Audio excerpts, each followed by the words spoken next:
Hi, everyone. Welcome to our webinar on ergonomics, total worker health, and the industrial athlete.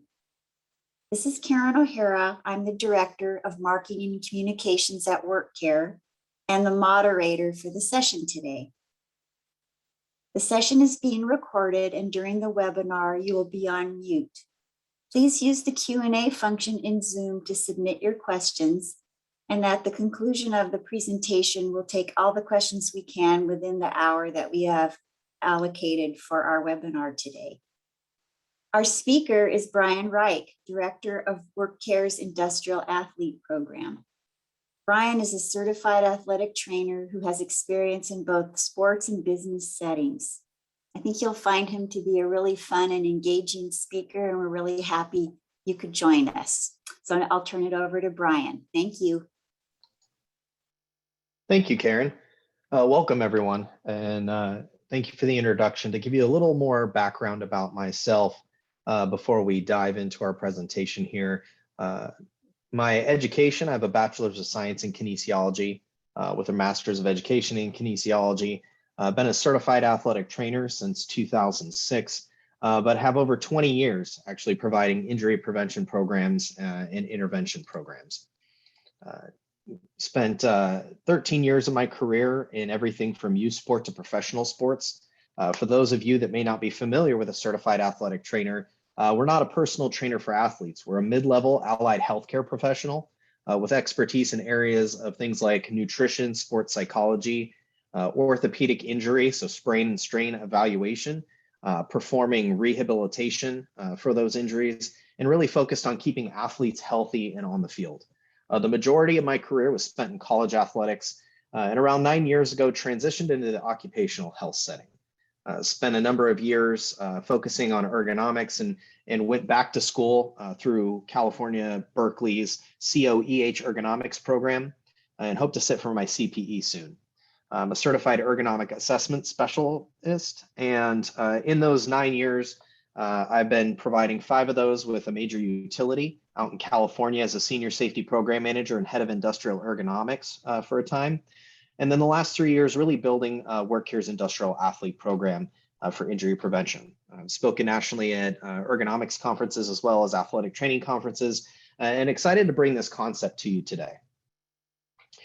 So first, we want to take a look at ergonomics. You know, ergonomics is really a mix of both science and art, looking at how the body is positioned during work and what work's being performed.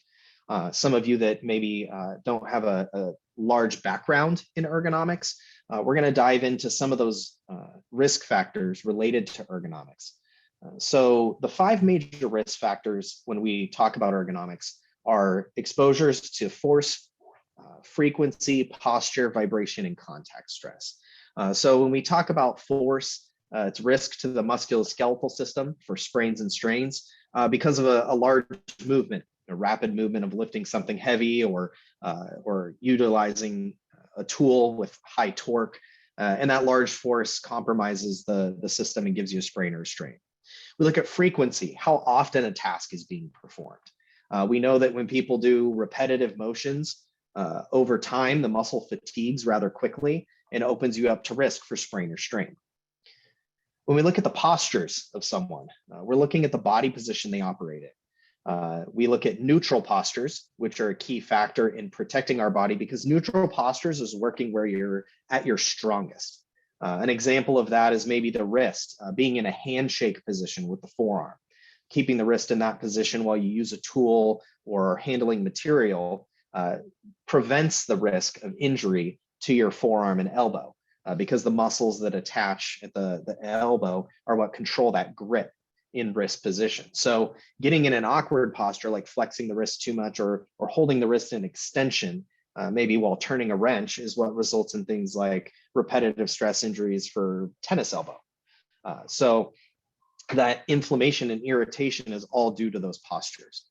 Vibration, we know from either tool use, power tool use, or whole body vibration while operating maybe a heavy piece of equipment like a backhoe can cause risk for fatigue because the muscles that stabilize your body are keeping you in a static posture. So they're keeping you in that posture to operate that machinery. And because you're not changing posture, that vibration over time fatigues the muscle and can lead to musculoskeletal sprain or strain. And then finally, contact stress, whether you're using a tool with a hard edge or a sharp edge, and it's pressing into the hand, or you're leaning up against something, that can cause that contact stress that decreases blood flow and potentially opens you at risk for a sprain or strain issue. Now, some other ergonomic risk factors that come along with just the five main are kind of like risk modifiers. So the personal condition you come in with. Maybe that employee comes in overweight, and we know that for every pound we're overweight, we put 4 extra pounds of stress on our knees. So we know that personal conditioning has a major factor. Maybe they have a pre-existing condition, such as osteoarthritis or diabetes, that could increase their risk for potential musculoskeletal injury. When we look at their condition as far as age goes, we are going to talk a little bit later about the aging workforce, but we know that as our bodies age, they don't hold up to musculoskeletal stresses as well unless we do something about it with exercise and additional nutrition needs. So when we look at the personal condition of the aging workforce, we know once we turn 30, our bones start breaking down unless we provide resistance against our bones. So we lose bone density. We know we lose muscle mass over time, just because as our bodies age, they aren't able to maintain that muscle mass as well unless we continue to stress the body. So personal condition has a huge factor in ergonomic risk. Our work habits of our employees. So the employee may be very motivated to get the job done. They're the type of employee that likes to get to work, put their head down, and just really get after it. We know that then they could fatigue very quickly based on that habit. Or maybe they never warm up and stretch before work. So they're not preparing their body for the work that they need to do. Production needs could be a risk factor. Maybe there's an increased production. We've all been out for a period of time, and now as people return to work or change jobs and are looking at new work, we can see that production needs may increase of a particular type of manufacturing or a particular type of work being done. And that increase in production need means that employee has to increase their activity to meet that need and put themselves at risk. And then we know their experience and skill. Henry Ford did an interesting thing with the production line. He said, you're going to do one task and you're going to become an expert at it, and that's all you're going to do. There was zero task variety or experience in other areas, but the employees became highly skilled in the task that they performed. Unfortunately, this also injured numerous people in a significant way because there was no ergonomic programs or safety programs at that time to intervene for those employees. What he was doing was paying a higher rate to employees, getting them highly skilled, and then losing those skilled workers and just hiring the next person off the street to do that. So there was high turnover in certain areas. But if we have an experienced and skilled employee, we know their productivity is going to be higher, and oftentimes we'll see that they've found working in the best ergonomic postures is decreasing the risk because they found the most effective and productive way to do this job. So these are some of the aspects that we look at when we talk about ergonomics and we talk about an ergonomic program is how do we reduce the risks around each one of these factors? And we know it's a problem nationwide. Regardless of industry, we know that musculoskeletal injury, those sprains and strains should be a concern. Looking at both the US Board Labor Statistics and the CDC, we know that it doesn't just affect the employee, but in turn the company and their productivity as well as their bottom line. The manufacturing and service industry sectors together account for about half of the musculoskeletal injury cases and spend in the country. In 2003, one thing that's interesting is the total cost just for arthritis was calculated at $128 billion. So arthritis in the workplace as it was looked at, or what they call arthritis attributable work limitations. And we know that 81 billion of that was direct cost. So the direct cost of addressing it, paying for the doctor visits, but 47 billion was indirect costs. So those lost work time where you had to train a new employee, bring in new people.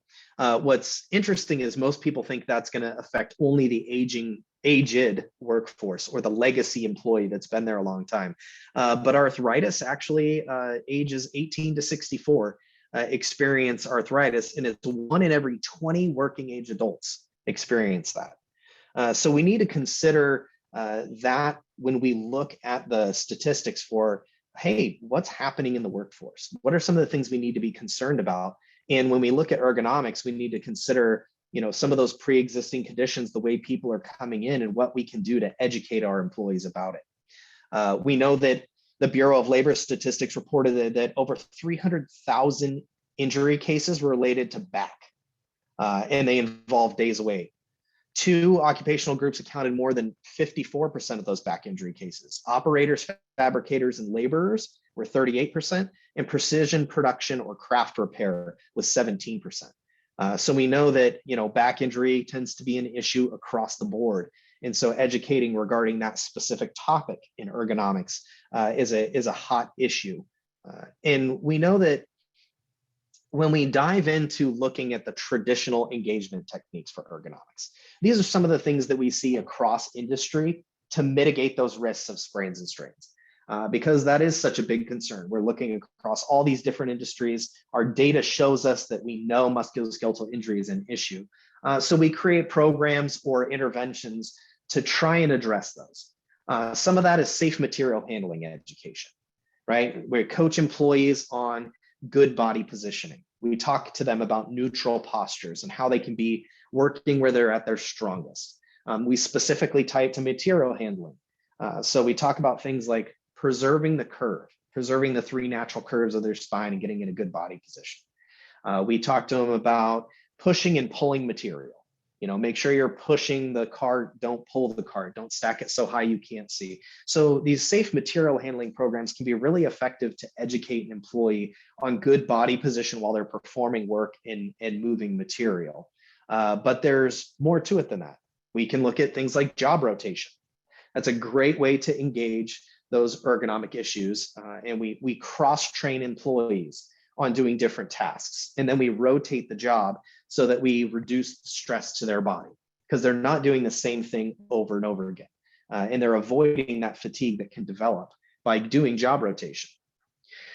We focus on training for new hires. Some companies spend a lot of time preparing with a work readiness program. So maybe they do some exercises or some job shadowing to really train that new hire in the skills that they need. Some companies have engaged industrial athlete programs to actually develop exercise programs so that the muscles are prepared for the work they're about to do. And then we look at education focused on risks and rewards. We know that, oftentimes in many different organizations, people will respond differently to different motivations, whether that's, the stick or the carrot, so to speak.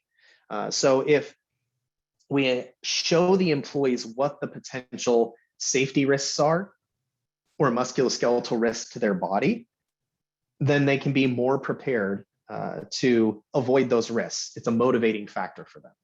Or maybe it's the reward. Maybe there's a reward program set up for seeing someone working in a good ergonomic position or catching somebody doing something safe. You might refer them to, oh, hey, you get a gift card. So there may be a reward program set around that. Maybe shared reporting on safety issues. Maybe it's a safety flash or a safety information, a story that's told about a worker that potentially hurt themselves because of this issue. Maybe they were in a poor body position doing a certain job and an unexpected thing happened and they responded to it and caused a sprain or a strain. That safety issue sharing or safety flash sharing can help educate other employees that maybe are doing the same jobs. And they say, oh my goodness, I was in that body position just the other day. I'm gonna avoid that. So it's another educational tool, and it can be very effective when you share across industries or like industries. And you go, a great example is even within a company, sharing across lines of business. Sometimes lines of business don't even know that they use some of the same tools. And so, for example, in the utility industry, if you had a power generation group and a repair group in general construction, and they're using similar tools and there was an issue with that tool and they hadn't been sharing that information, doing that safety share then educates them, hey, we use that same tool, we have the same risk. And then finally, PPE, having personal protective equipment available and engaging employees on how to use it, why to use it, when to use it, has been very successful over the years in really coming alongside employees and saying, here is the ergonomic issues, here's what we can do about it. But there's something missing. If we look at ergonomics, and our primary issue with ergonomics isn't necessarily just the slip, trip, or fall, or isn't necessarily a safety issue, but we're really focused on musculoskeletal. We see from the statistics that that's where the biggest spend is, that's where the biggest issue is the most musculoskeletal sprain or strain injuries. So what else affects your musculoskeletal system? What else affects your ability to address musculoskeletal issues? If we're concerned in ergonomics about the musculoskeletal system, we have to think about the other factors that touch on musculoskeletal injury. And this is where total worker health comes in. We need to consider this concept of going from safety to health. There's a direct connection with our safety and ergonomics groups and total worker health. And the connection point is what affects the musculoskeletal system. So how often in your ergonomics or safety program have you thought, wow, we really need to address sleep and getting good sleep and sleep health? Not just because, oh, we know getting good sleep affects your mental health and how you're cut into the job because you're not tired, but sleep is when repair of your musculoskeletal system occurs. In fact, getting good quality sleep, there's multiple stages of sleep. And we know that in stage 2, you start really slow breathing, your heart rate starts to slow down. When you get into stage 3 of sleep, which is not your deepest stage, but your next deepest, that's when human growth hormone is released into your system. That's when your protein production starts to increase. And those proteins and those growth factors work together to do that repair to your musculoskeletal system. The deepest stage of sleep, that REM sleep, is where you get that really deep sleep and full restoration. And you go through cycles where you go in and out of the stages of sleep. So not getting enough sleep, which 8 hours is recommended, and although as little as 6 may be appropriate, or as much as 9 or 10, depending on what stage you're at in life. But for most adults, 8 hours of sleep is what's recommended. And getting into those good sleep habits, practicing eliminating sound other than maybe a white noise machine, eliminating light out of the room, making sure you're avoiding electronics before sleep, because blue light that comes from screens stimulates cortisol production and keeps you awake. Cortisol is the hormone that keeps you awake, just as melatonin is what puts you to sleep. So making sure you're engaging in good habits of turning off the electronics, being in a quiet room, in a comfortable bed. The ideal sleep temperature is even 68 degrees. Now, I know a lot of people are going to go home and fight with a significant other over what the temperature is in the house. But, looking at it, that's what science says. 68 degrees is ideal for sleep. So how often are we engaging employees in talking about getting good quality sleep when we think about ergonomics and safety programs? We need to make sure we integrate that as a piece, because that's going to affect their musculoskeletal system. If they're experiencing inflammation or the start of discomfort, it's not truly an injury yet. You may be able to combat that inflammation with good sleep. Also, nutrition plays a major factor in total worker health. Did you know you could eat to fight inflammation? So what you put into your body plays a major factor in your musculoskeletal system. Making sure you have enough energy to address the issues in your body by supplying it with the carbohydrates your body needs for those physically demanding tasks. Making sure you get enough good fats in your diet to support long duration work that's not high intensity, but it's long in duration. Making sure you have nutrition that fights inflammation can actually help somebody recover faster. When you do have an employee that has an injury and they're out from work, or they had a surgery and they're trying to recover from it, your body needs almost 20% more calories to help combat what's going on inside your body with that injury. But oftentimes people will take medications to fight inflammation or pain medications if they were prescribed it that affect their desire to eat, their appetite decreases, and it can affect them getting enough nutrition to help them recover faster. We know that if we take a total worker health approach to nutrition and sleep, we're getting part of the way there, but we also want to consider hydration.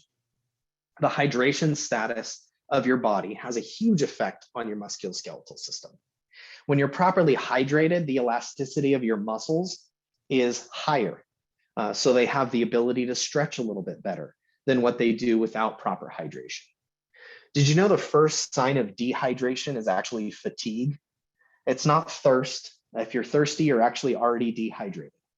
So making sure you have proper hydration helps the cardiovascular system deliver the blood to your muscles that carries the nutrition to your muscles for them to function longer and fight fatigue.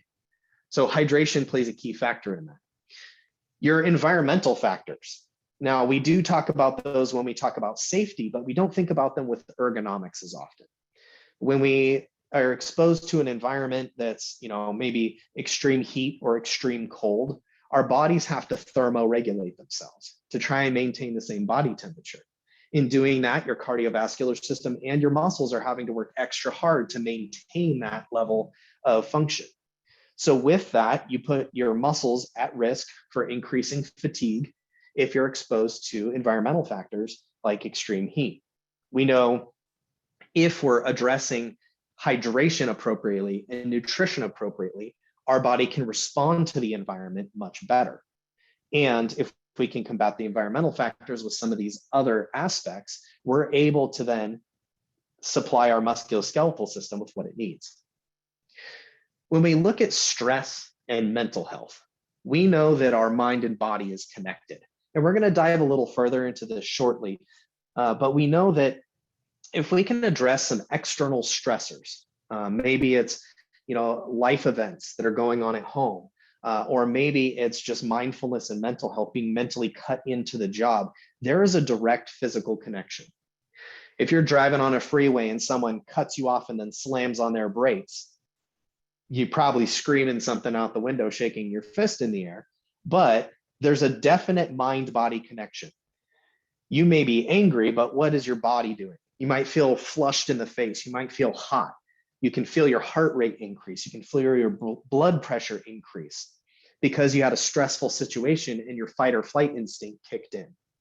That affects your entire musculoskeletal system. It puts stress on your muscles, and then you can fatigue faster. We know if you're under stress, oftentimes you might get those knots in your shoulders that sit between the tip of your shoulder and your neck, or you may have tension headaches affected by stress.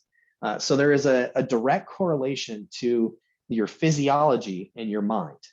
And so we need to address that through total worker health and look at the musculoskeletal system. We can do this. We can take this new approach to ergonomics and total worker health and integrate them together by taking an industrial athlete approach. As I mentioned in the beginning, I have a sports medicine background. So let's look a little bit at the sports medicine model. In the athlete world, we see that athletes are already motivated to participate in their sport. Maybe it's because they have a passion about that sport, or they're working towards a scholarship in college or high school athletics even. They're interested in maybe having a professional career in it or maintaining that professional career. There's a drive and a motivation to show up every day. There's a concern with the musculoskeletal system. They want to stay strong so that they can excel in their sport. They want to have endurance so they can last in their sport. They have interest in hydration because they know that they won't perform as well if they're not properly hydrated. They have nutritionists that come along and support them with proper nutrition for their sport. They do that because that athlete wants to excel in what they do. They may even have a sports psychologist that addresses their mindfulness. So when we take an industrial athlete approach, we look at employees as industrial athletes. What we're saying is you may have a physically demanding or mentally demanding job that we need to address. How can we do that? Well, we can first do it with ergonomic coaching, those traditional methods that we talked about earlier. We can come alongside and provide training for the work that they're doing. Just like we would provide training for an athlete on doing the proper movements for their sport, we can train employees on proper movements as they go through their day-to-day activities. One of the most important things coming from an industrial athlete approach, though, is respecting that employee's job experience. To come alongside someone and say, I'm going to teach you how to do something better that's done a job for 20 years is not going to be successful. If I take the time to say, hey, you're the job expert, teach me about your job. Tell me about your experience. And then come alongside them and say, hey, I know something that could help potentially with work and outside of work. So when we provide coaching, we provide memorable guidance. I mentioned earlier about ergonomic body positioning. You could say something like preserve the curve, preserve the 3 natural curves of your spine so you can work where you're at your strongest. Or, handshake position with your wrists. Shake my hand, shake your tool's hand. Get in a good body position to work where you're at your strongest. That focused, memorable guidance helps employees adhere to that coaching a little bit better and remember it. So that when I'm out on the floor and I see somebody maybe in a bad body position, I can coach them and say, hey, remember, preserve the curve, and they'll get in a better body position. But all of that comes back to a what's your why principle. For athletes, as I mentioned, they're already motivated to participate in their sport. For employees, they're coming to work and they may not be as motivated to come to work every day. Why do they show up at work then? Well, they want to make a paycheck. That's what most people have told me. Well, I'm here, I want to make a paycheck. My response to that is, well, you can make a paycheck anywhere. So why are you coming here? Well, I like the paycheck. I like the work environment. Okay, great. What is it about your job you enjoy? And then I address, what is it about your home life you enjoy? What do you like to do outside of work? Is it, I like to go fishing on the weekend or fix my car or play with my kids or grandkids? There's always a motivation or a what's your why principle for somebody being there. In the sports medicine approach, we know what their motivation is. It's participate in sport. In an industrial athlete approach, we have to do a little work to find out what their why is. Then when we provide some kind of coaching, whether it be behavioral or ergonomic in nature, we can be most successful when we tie it to what do they love to do. Let's say we notice an employee is wrenching in extension, as I mentioned earlier, and they put that stress on their elbow starts to ache. How can we address that? Well, we could say, hey, work in a handshake position. Well, that's great, but that's not going to motivate them. But if I know that employee likes fishing, I can say, hey, what if I told you I could improve your cast this weekend and your elbow wouldn't ache as much? Well, then they're interested in what I have to say immediately. I am going to tie it back to work, but when I tie it to what they love to do outside of work, it's more impactful for them. And when we do educate employees, we do it based on both the short-term and long-term risks. So as an industrial athlete approach you can take, you say, hey, this is what could happen short-term. Let's talk about micro breaks. Let's talk about stretching in the opposite direction of what you're working. Help your muscles recover. Let's practice some good work rest cycles. So you may be able to exposures and have those discussions as well. Hey, this could affect you down the road so that I know you love to play with your kids. When you want to play with your grandkids, how is this going to affect you? Let's talk about participating in that kind of activity. One of the other approaches that we're really focused on is making sure people are practicing warm up and stretching. Engage them in getting a warm up and stretching program going. Now, I know that there have been stretching programs developed by numerous companies. Internal, external resources have developed stretching and exercise programs over the years for employee health. And there's good reason for it. Have you ever seen an athlete at a professional sporting event show up right when the event's about to start and just start playing? No, they get there 3-4 hours before. They go through a significant warm up. They're sweating. They're ready to perform when the game starts because they've gone through this warm up. The reason why is your body needs that. Your body needs the increased blood flow to the muscles to prepare it. You produce synovial fluid in your joints. It's like the lubrication for your joints. And so by getting your heart rate up and getting that joint moving, you actually improve your range of motion and improve the lubrication to that joint so that you avoid musculoskeletal injury. So encouraging a warm-up and stretching program is important, but from an industrial athlete approach, we want it to be job specific. It needs to be specific to the task they do. So when you bring a program to an industrial athlete, it needs to be very dialed in to what they experience every day. If we bring a program, for a football player that was designed for a hockey player, hey, I want you to go skate on the ice and warm up before your football game, that's not going to make any sense to them. Just the same as bringing a generic stretching program that's not designed specifically for that employee and for the job they do, it's just going to be another program flavor of the month to them.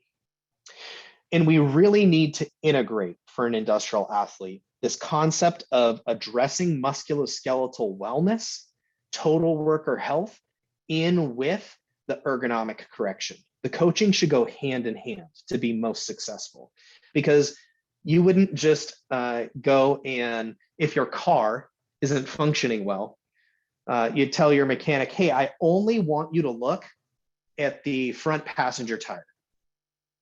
Don't look at anything else on the car. Just look at that. And then you might say, well, what's the problem? You say, well, my engine doesn't seem to be functioning real well, but I only want you to look at the passenger tire. If we're only looking at the body positioning or the repetitive task risk or cumulative trauma risk, and we're not addressing total worker health, we're missing the big picture. I want to dive a little bit into the benefits of mindfulness real quick. I mentioned mindfulness or mental health and being mentally cut into the job. One of the things we see is there's quite a bit of research around mindfulness now and mindfulness meditation.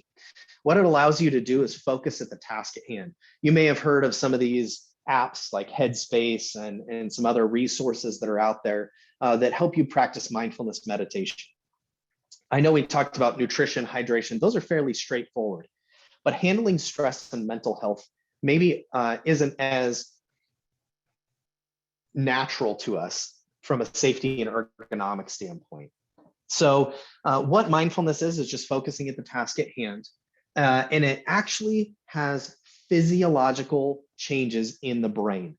Harvard did an interesting study where they took a group of employees and they had them practice mindfulness for 10 minutes, 3 times a day. And they used a double-blind control group, and they actually saw new connections formed in the brain. They saw that blood flow routing changed in the brain. They saw that the areas that deal with the anticipation of pain and stress actually were more activated in a different way when somebody had practiced mindfulness regularly and then was exposed to a painful stimuli or a stressful situation. So what they have also started researching is the effects on recovery from musculoskeletal injury in practicing mindfulness. And there's some promising studies that show if we're reducing stress and we're reducing our sensation of pain by practicing mindfulness, we could actually recover faster. Now, again, there's a lot of research on both sides of mindfulness and saying how it affects pain and how it affects your body. But you can practice mindfulness as simple as taking a 1-minute exercise, focusing on each part of your body and how it feels in that moment, and then moving around your body. So starting at your feet, how they feel, focusing on that, then your knees, your back, up into your shoulders and arms, and then into your head, and then focus on your breathing as you say in as you breathe in and out as you breathe out. And doing that for just a minute can make a huge difference.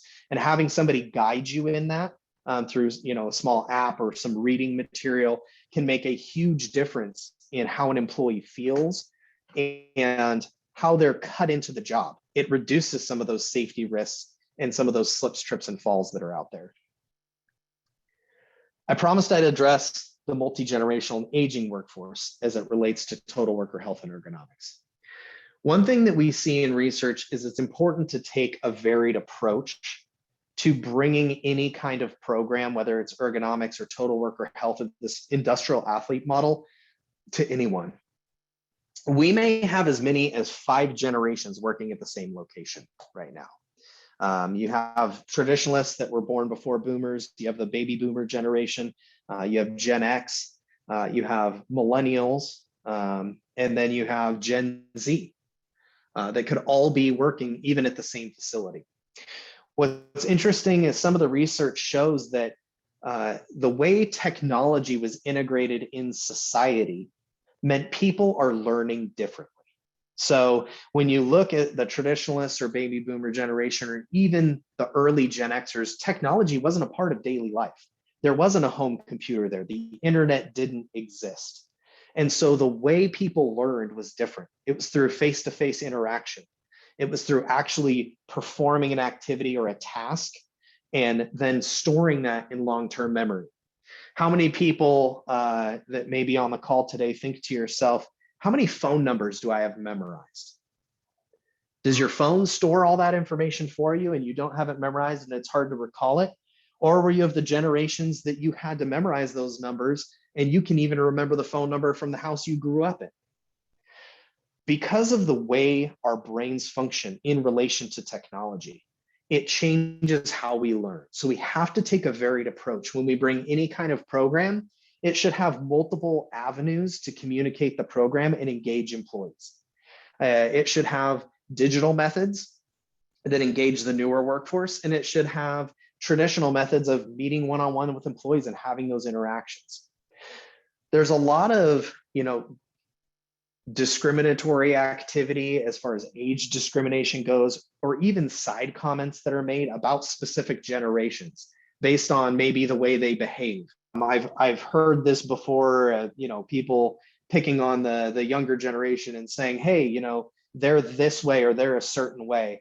And if you think that's a new concept, I'll point all the way back to Socrates, the ancient philosopher, who actually was quoted as saying, children have bad manners and a contempt for authority. They show disrespect for their elders, and they love chatter in the places of exercise and don't listen and rise when elders enter the room. They contradict their parents and they tyrannize their teachers. Children are now tyrants. That's what Socrates said. So if you think that the behavior of the younger generation that's not acceptable to the older generation is a new concept that's been around a very long time. So we need to make sure that we're providing an environment where these programs can be successful. So form multi-generational teams where you've got someone from a younger generation that maybe is more engaged with digital technology that you train and give the skill to help come alongside an older workforce that isn't as engaged in that technology. And vice versa, the more skilled, experienced worker is then engaging the younger worker in understanding task education and performing the task in the right way. We want to make sure there's an opportunity for task variety. So making sure we're engaging every age of workforce in a task that can be completed successfully. And so it is not so routine. And that's also going to help prevent, completing tasks the same way over and over and over again, and having risk for that musculoskeletal injury. Make sure your communication engagement is varied and provide rewards around these programs that engage employees in such a way that they want to be engaged in. It's pretty interesting. A lot of people assume that certain generations or certain age of workforce prefers a certain kind of reward for the activity that they do. Maybe it's public recognition. Maybe it's that gift card. Maybe it varies depending on the generation. But what research has found is it actually just varies on the person. Some people prefer different types of rewards. Have those conversations, engage your workforce in what they might be interested in so that you can explore more of what we can do for them. I want to dive in a little bit now and share some case studies with you of taking this kind of industrial athlete approach, mixing ergonomics and total worker health, and addressing some successes that have occurred with it. One case study that was done with a manufacturing plant, approximately 350 employees. So not a very large plant. They had 50 musculoskeletal disorder injuries per year prior to the program launch. They averaged 3 to 4 referrals to a clinic every month.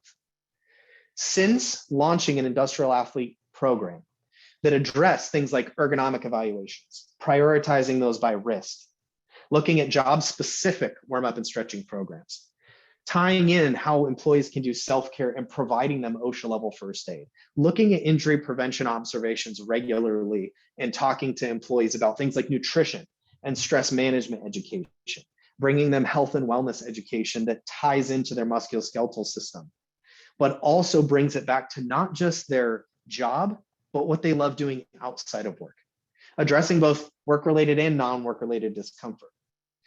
The EHS manager said the main benefit of having this program and an on-site provider was the immediate consultation for employees, whether it was urgent or preventative, that they followed up, and it helped the accountability and compliance for the employees.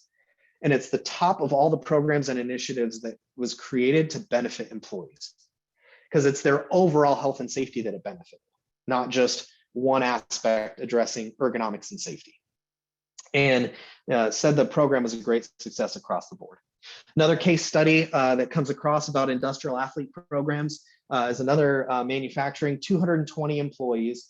They had 11 musculoskeletal recordable injuries per year. We want to look at this because the last one was within a very short period of time. This is only 8 months in. There was only 2 recordable injuries so far. And same thing, looking at ergonomic risk prioritization, looking at job-specific warm-up and stretching, engaging the employees that this is for the work that you do, really providing some of those same services. They saw an improvement with the entire building's attitude. People were more positive. Notice they're not talking about the musculoskeletal injuries, even though they know they are already decreasing. They were seeing a change in the employees. And then their productivity is going to be tied to how they feel. Research shows that when employees have decreased discomfort, they feel better about coming to work, they're more productive. What's interesting is the employees that talked about the program and the benefit it had said not, hey, work's easier. They said, I can finally hold a cup of coffee for the first time in 2 years. Something that affected them not just at work, it affected them all the time. Or my tension headaches are gone since we started the stretching program. So they had a chronic issue with headaches. That's going to distract them from work. It's going to affect their safety. It's going to affect the other employees' safety. It's providing them a source for recovery that really looks at total worker health and benefits their total health. The final case study that we'll touch on is actually a much larger location, over about 1,000 employees. And they averaged about 28 recordables over the last 10 years every year related to musculoskeletal. They've had 10 or less recordable injuries every year, each year since then, over a 3-year period. Similar programs were deployed, really focused on wellness education, addressing employees' issues, both non-work related and work related, focusing on bringing the ergonomic evaluations to them. This team actually received awards, each member of the team, individual awards for safety and health. And they found that the plant manager actually came forward and said how integral this team was, and the providers themselves were the key differentiating factors in the relationships that they built with the employees. And they felt like that really contributed to their zero safety incident culture. Even though they still had incidents, it was much lower than they had experienced in the previous years. Employees said, this is the greatest program I've seen in my 18 years here. And the reason why it's so effective is because it's addressing all those aspects of care. Musculoskeletal total worker health brought together from safety to wellness to make sure that we're engaging employees in every aspect. So overall, a summary of kind of bringing this industrial athlete program to light is employees are more engaged. You as an employer are bringing a multifaceted, multidisciplinary solution to a multifaceted problem. So you're addressing a problem that before we were just saying, wow, we have a lot of musculoskeletal injuries, our DART rate's high, our TRIR is high, we're really concerned about this, what do we do? If you're only deploying programs that address, hey, we're going to coach them on better safety, or we're going to coach them on better body position, or we're bringing a new policy and procedure in place that's going to help benefit the employee and avoid risk, you're only getting a piece of the puzzle. In safety, we look at root cause. What's a root cause analysis? What's the root cause of our musculoskeletal problems? If you're only looking at body positioning or the frequency of work being performed, in your root cause analysis and you're not looking at the total worker health piece, you're missing some of the root cause. But we saw employees feel the company cares about them and cares about their health and safety, and it cares about them more because you're not addressing just what would affect them at work, but what's going to affect them outside of work. We see that people then comply with those safety work practices that come out more because of the relationship that's built. Employees will use their wellness benefits more often because they have a resource with the industrial athlete program provider that's connecting them to that. The employees' biometrics improve. So their BMI improves, their heart rate improves, their cardiovascular health improves, because now they're not just looking at the job, but they're looking at their total health, and they're owning their own safety and health. We'll see productivity improve. Mindfulness behavior improves. They're more mentally cut into the job. And overall, the employees' morale and satisfaction improves with the care that they're receiving. So with that, that's our summary of really looking at industrial athlete programs and how you can tie together that concept of ergonomics and safety with total worker health and bring that to the forefront using a different approach than maybe you have thought about in the past. And so I wanted to leave plenty of time here at the end. We've got about 14 minutes left for questions. And so we'll dive in a little bit to the chat and the Q&A and see what's out there. So Karen, if you want to unmute and look at some of those questions, I'd be happy to address them now. Thank you so much, Bryan. And just to inform those who are asking about obtaining the PowerPoint, we don't customarily share the PowerPoint, but we distribute it via the YouTube video. But if you have a specific use for the PowerPoint and you want to make a special request for it, we'll consider those requests, and you can send those to communications@workcare.com. And to confirm attendance, or if you're planning to apply for CEUs, which we don't have officially associated with this particular webinar, include that with your request. So thank you for your interest and your the opportunities to leverage this presentation. We're glad to hear you enjoyed it. So if you have questions, please submit them via the Q&A function. Could you elaborate, Bryan, a little bit more on practicing mindfulness? You gave one example. I think Sure. there's a tendency to kind of think it sounds like, you know, oh, just another one of those things that's kind of trendy. So maybe Sure. you could give us some more specifics. Yeah, just like we talk about nutrition and thinking about, hey, I'm going to change how I eat as a lifestyle or behavior change, right? To improve my musculoskeletal and my total health. Mindfulness can be seen that way too. Hey, you know what? I'm going to practice mindfulness because it's going to affect my daily life. I'll give you an example. If an employee says, hey, you know what? I have trouble sleeping. Okay, well, let's talk about practicing mindfulness or mindfulness meditation as part of that. And I'll take everybody through it takes 1 minute. So I'll take you through a quick mindfulness exercise. Everybody right now where you're at, if you'll entertain me, close your eyes and I'll walk you through it. So right now, I just want you to think about how your feet feel. Are they warm? Are they cool? Can you feel your socks up against your feet? And if any other thoughts are coming into your head, I just want you to acknowledge them, but go back into how your feet feel. Now move up to your legs. Is your chair supported? Is it soft? Is it hard? How are your legs supported? Feel the chair up against your legs. Focus on how that feels. And now move to your back. Is your back well supported by the chair? Is it soft? Is it supporting your lower back? Again, any other thoughts come in, acknowledge them and just focus on how your back feels. Now out to your shoulder and your arms, focus on how they feel. Relax to your side, resting on an armrest. And now I want you to move up to your head and neck, relaxing those shoulders and focus on your breath. When you breathe in, say in, and out, say out.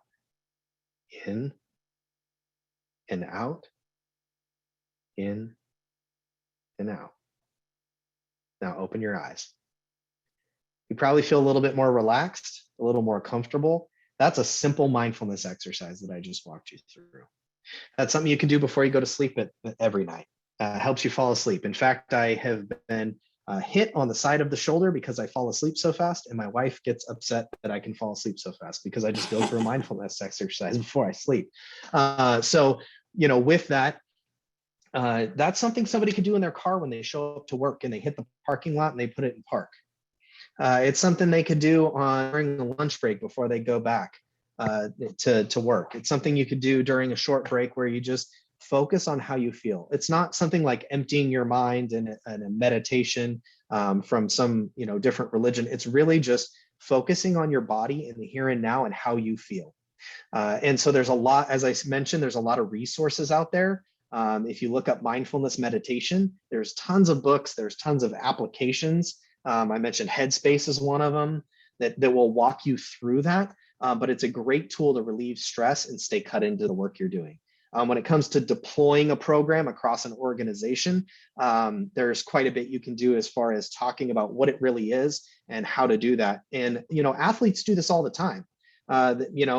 If you ever watched, the comedy Waterboy with Adam Sandler, he jokes, he says, visualize an attack. And then he gets out there and he plays football. But that's something that has been around in sports medicine for years, is visualizing the success. Visualize yourself hitting the ball. Visualize yourself succeeding in this. And that self-visualization and focus is just another form of mindfulness.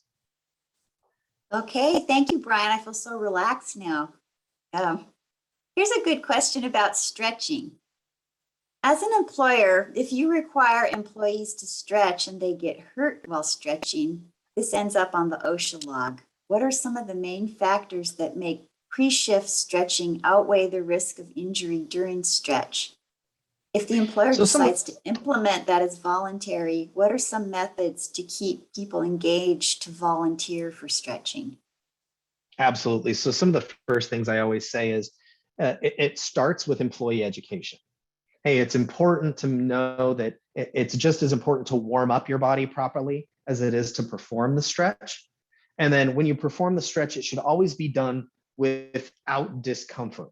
It should be a comfortable range of motion where you feel the stretch, but you don't feel pain. That should be part of the instruction before any program. It should be part of the communication with any program when you deploy it. And if you are going to require, say, a pre-shift or pre-job stretch, that should be a disclaimer that's in there and part of the initial communication, so that you don't have an employee that does just that. Claim, oh, I got hurt while I was stretching my hamstring. Well, then you weren't paying attention to the instruction given you in advance that said, if you start to feel any kind of discomfort, you should not perform the stretch. Oftentimes when we produce stretching guides or stretching videos, we lead in with a disclaimer that says, hey, check with your personal physician and make sure you're healthy to perform these stretches before participating. So that's a big part of what we communicate out on the front end of programs like that, is making sure employees understand the potential risk if they do something improperly, because you can give great instruction and then have an employee not do the stretch appropriately and then injure themselves. And I completely understand that showing up on the OSHA log saying, oh, I was doing this during work, so it's work's fault. So it's important to educate the employee on the front end to make sure that, one, they're doing the stretch properly, and two, they know, hey, if I ever feel like the slightest discomfort, I should stop doing what I'm doing. There's also data, Bryan, that shows the advantages of stretching in terms of injury prevention that one could use to justify having a voluntary stretching program. Yeah, even as simple as the basic physiology of, by warming up and stretching, you're increasing the range of motion of your joints to have the capability to not have joint restriction. So that should you have to go through a rapid movement, say you drop a tool and you go to catch it, or you react, you're just going through a reaction, you're less likely to cause yourself injury if you've got full range of motion. Right, thank you. Question about hydration. Can you recommend a resource or a guide for choosing a quality hydration product? Absolutely. So there's a lot of hydration products on the market, right? I mean, we've got Gatorade and Powerade that came out back in the days, right? Those are the sports drinks that are in the market. I know there's things like Drip Drop and number of other mix-ins or additives that you can mix with water. So It's important to understand the basic concepts of rehydration and what needs to be included and in the proper amounts to restore electrolytes and things like that. One of the best things to rehydrate you is water. Water is the best thing. It's designed, it's what 60% of your body is made up of. Now, does it benefit you to get some additional electrolytes depending on the environment and some other factors? Yes. Happy to put together a hydration tip sheet and share that out as a resource. That's one of the many where you're going to see some tips coming from our subject matter experts that are going to be made available over time. And we'll make sure that hydration is one of those. If you're interested, that's something that we could even create for your organization if you're interested in it.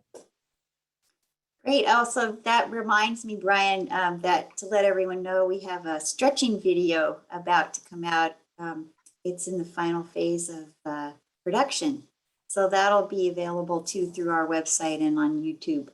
We'll let you all know when that's ready. That features Bryan in person, so you'll get to see him actually doing stretches. So I encourage you to check that out. One last question we have time for. If you're an EHS professional and you really would like to introduce some of these concepts, or you feel like you're kind of plateaued, what specific recommendations do you have for them to get buy-in from people who are in control of the resources and have many demands on them as far as how they're going to allocate funds throughout an organization to keep the workers healthy, safe, and on the job? Yeah, it's all about making the business case for it, right? So my first recommendation is gather your data really well to look at your musculoskeletal injury, information, but also really diving into the details of maybe how many non-work related injuries that potentially became work impacted. And so if you have information on some things that you knew the employees were dealing with that eventually became impacting, don't just look at your lost time, or don't just look at your direct costs. Look at the bigger picture of your indirect costs. So your need to hire in temp workers, the amount of time spent filing the claims, all those additional indirect costs, because it's not just, hey, we spent $86,000 for half the shoulder surgery. We're going to spend another 86 later in the year when it's finished, and this whole thing's going to cost us $165,000. Those are your direct costs for insurance and rehab and things like that. But it's really diving into the broader picture of looking at the total worker health of the employee from hire to retire. If we hire somebody in and they have a back injury, they're likely 4 years down the road to have another back injury. So how do we work to prevent that next injury that we know is going to come down the line? So it's really building a business case on the history of your information, and happy to partner. WorkCare as a partner to look at our success with industrial athlete programs and helping you deploy those specialists out there and making the case not just with those direct costs, but looking at all those indirect costs and also some cost avoidance. What happens when you make your employees more productive? And what is the value of that increase in production? So have some information that we can share about where you can find information about deploying ergonomic programs and the return on investment just from an ergonomic standpoint, not even looking at the medical cost savings that can come along with deploying a program like that. Okay, actually one more question crept in, so we'll take it in the last 2 minutes. This is from a marathon runner who's wondering where she can find good information about nutrition, especially for someone who's over 55. She has some questions about calcium and other minerals. So it's too complex to answer here, but if you have a short recommendation, that would be helpful. Yeah, absolutely. I mean, there's a litany of resources out there. I would look into the American College of Sports Medicine for looking at some of the information they have on nutrition. There's a lot of resources that from the sports medicine world specific to nutrition that we could share some links out related to how you can seek that. When it comes down to minerals and hydration, I'd really recommend because distance running is so long. The Corey Stringer Institute, which was developed related to heat illness issues. They have some great resources out from there on nutrition and hydration as well. So that's a great resource. I believe it's yukon.ksi.edu. But if you just Google Corey Stringer Institute and then look into some of the links out from there, it's a great resource to start diving into some information as far as hydration and then nutrition as well. Okay, great. Wow, we ended right on the dot. It's pretty good. Thank you so much, Bryan, and to all of you who joined us. We hope you enjoyed our program today. If you have any follow-up questions or inquiries, please direct them to Karen O'Hara via communications@workcare.com, and we'll make sure we get back to you and keep you posted on all the resources we're going to have available to you in follow-up to this webinar. So thanks again. Thank you, Bryan. Thank you all.